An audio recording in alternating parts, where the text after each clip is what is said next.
All right, here with more. House Oversight Committee Chairman James Comer, House Judiciary Committee Chairman Jim Jordan. Jim Jordan, all right, it's been a long 42 days for you guys. Yeah. Well, you said it. I think you said it best at the front end, Sean. 42 days for what?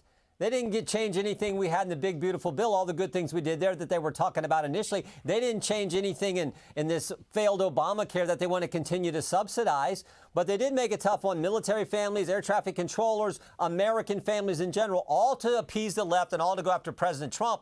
And I think the real question is, are they going to do it again in January? You just played from comments from Democrats saying it was worth it. We should do. Are they going to do it again in 2.5 months? Because remember, this bill only takes us through to January 30th. They may try it again. So military families, Republicans are here to make sure you get paid. But Democrats, who knows what they're going to do in January? Yeah. Congressman Comer, you know, you were in there, you were talking to Democrats. Were any of them quietly maybe pulling you aside saying this really needs to end? I don't know why my colleagues are doing this.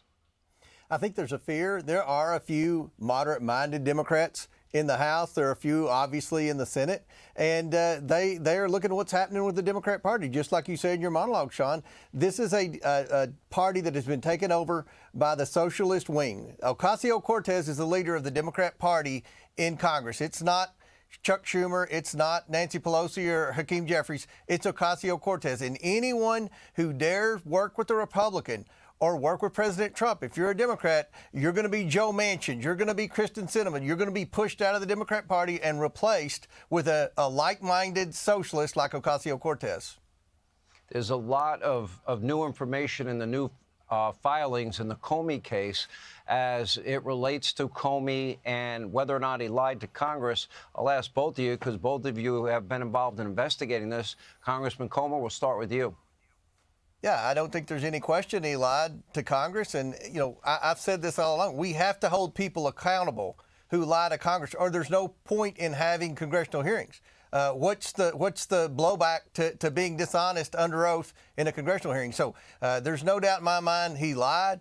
He can say he chose his words carefully. He can do like Dr. Fauci did in front of the Oversight Select Committee and try to spin his words and carefully hide behind, you know, the true definition of a word, kind of like Bill Clinton did when he asked what the definition of is. But at the end of the day, I believe Comey lied. Your thoughts on Mr. Higher Honor, Jim Jordan? Well, yeah, I mean, he's not the only one, Sean. I mean, we just referred John Brennan 3 weeks ago because we believe he definitely lied to Congress when he told us that he wasn't involved with the dossier and didn't want it included in the intelligence community assessment.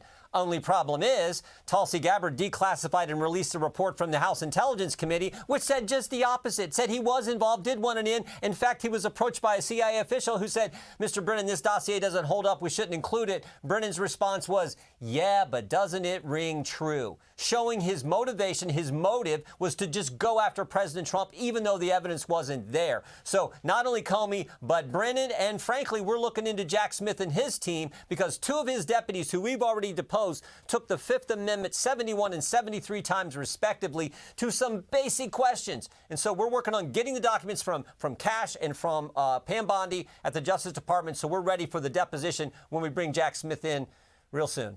Hey, Sean Hannity here. Hey, click here to subscribe to Fox News YouTube page and catch our hottest interviews and most compelling analysis. You will not get it anywhere else.